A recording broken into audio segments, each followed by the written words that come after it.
I want to quit my job, but because we are chronically understaffed, if I, or any of my coworkers, leave, then either my workload will be put onto them, and we're already spread too thin, or the program might shut down. 3 people have been doing the work of what is supposed to be 8. It's been a conversation that we, the coworkers, have been having lately since my company has been doing shady things. I've been here for 3 years now. Funny enough, they're a lot more dissatisfied with staying there than I am. A lot of talk is around the pros and cons if we all just left. Also, there's this dream job near me that I'd love to apply to, but I don't want to go on an interview and then add an extra problem. It complicates things in the sense that we have become very close friends over the course of this year and don't want to push our work onto each other. But that means we're just waiting for interviews and new applicants that never come. Also, we just hired someone who is now leaving after a week because the job isn't what they expected when they interviewed.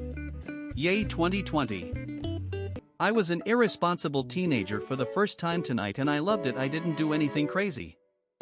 I told my parents that I was going out. I just told them it would be quick and came back hours later. We went to get ice cream at 11 p.m., got McDonald's at 12 and ate it in a parking lot, and then went to a playground at 1:15. Then we just took a drive. I got home at 2. It was so much fun to drive around town, windows down, blasting music and singing along.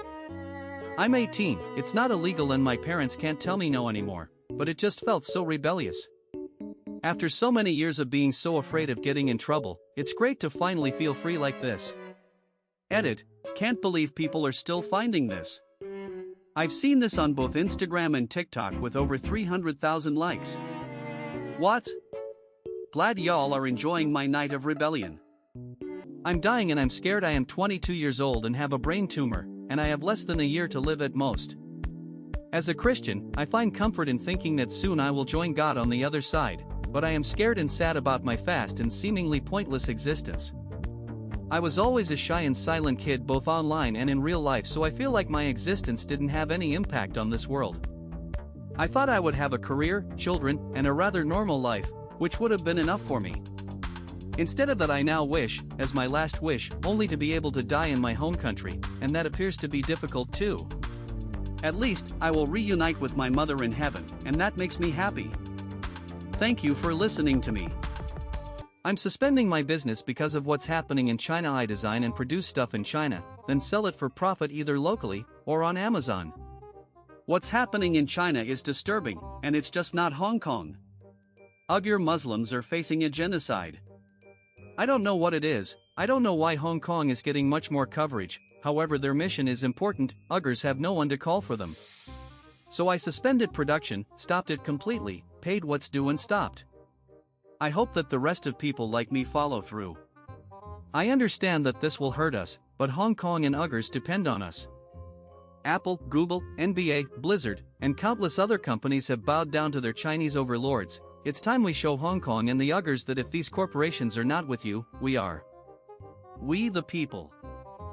Is it wrong of me to tell this caretaker she can't come here anymore? My dad has Alzheimer's and this company called Care Advantage sends unqualified people to take care of him during the day for like $8 an hour. They aren't medically trained or anything, they just hire people off the street. Anyway, she keeps touching the thermostat and changing it to 60 degrees, making it freezing in here. When I asked her to stop touching it, she blamed my dad and lied. The fact she would pin the blame on an Alzheimer's patient seems scummy to me. This has been going on for multiple days. Even after I turned the central deliberately off and not on auto, she would turn it back on. My dad is in a mobility scooter and could barely even reach the thing, but the fact that this doesn't happen when she's not here proves it, especially since she's new. My 19F boyfriend, 21M, keeps pressuring me into letting him record me giving him oral ***X, and it's making me incredibly upset. Here is a screenshot of our conversation last night. https://imager.com/wh3itx0. It was late and he was horny, so he was reminiscing on some sexy videos and pictures he has of me, with my permission, when he basically told me he was interested in having videos of me giving him head. I kept telling him I'm not comfortable with it and he seemed to be understanding, but then didn't drop the conversation. The "I don't want to make you do something you're not comfortable with" part makes me feel extra disgusted because I feel as if he is saying that just to not seem like an ***shoal, but then does exactly that. I just feel really upset and attacked. If I say I'm not comfortable with something, he should respect it and drop it. My background picture is a picture of us and I can't even look at it the same RN. Am I overreacting?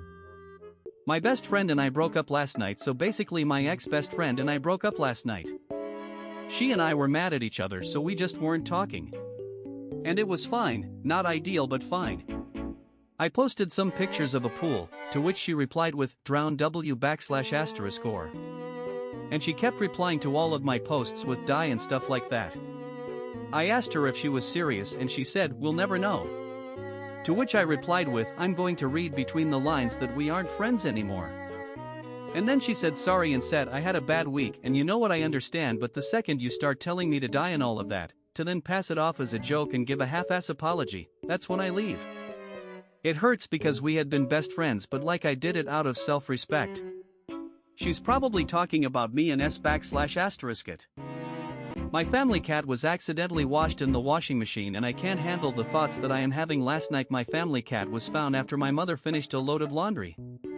He was still alive when I arrived home and he was crying and his eyes were milky and protruding. All of his claws were torn out of his paws and his head wash smashed in. I can't stop picturing him trapped in their suffering and I don't know what to do or how to handle all of it. I am a complete mess and have had a fairly severe panic attack since then. I just need any advice on how to handle this situation because he was genuinely the most incredible animal I've ever known. He was so unbelievably sweet and innocent and he deserved so much better than this.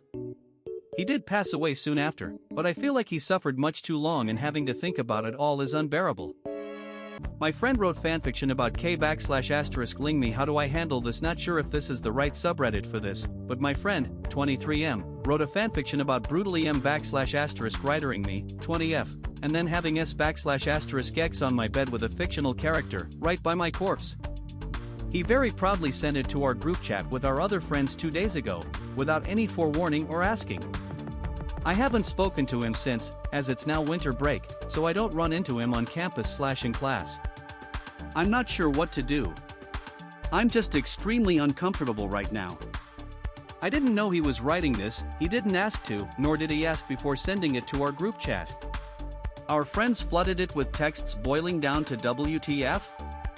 And I couldn't even say anything. I haven't read all his texts, but the ones that came in before I stopped checking made it clear that he thinks this is totally okay. What do I do? How do I handle this? My GF might pass on soon and I'm a mess. My GF and I have been together almost 4 years now. She developed cancer about a year after we started dating, and I've supported her through it. She was put into remission earlier this year. Last Sunday, she developed a high fever and was admitted to the ER. She stayed the night, and was rushed into emergency surgery because her esophagus has ruptured from latent side effects from her cancer treatment. Last night she coded twice, and is now on life support. I'm flying out tonight, booked as soon as I heard about what happened. She's been with her family for cancer treatment, and we're currently on opposite sides of the country, and just praying that she'll make it through. I am an emotional wreck right now and would love any advice on how to compose myself or just someone to talk to right now.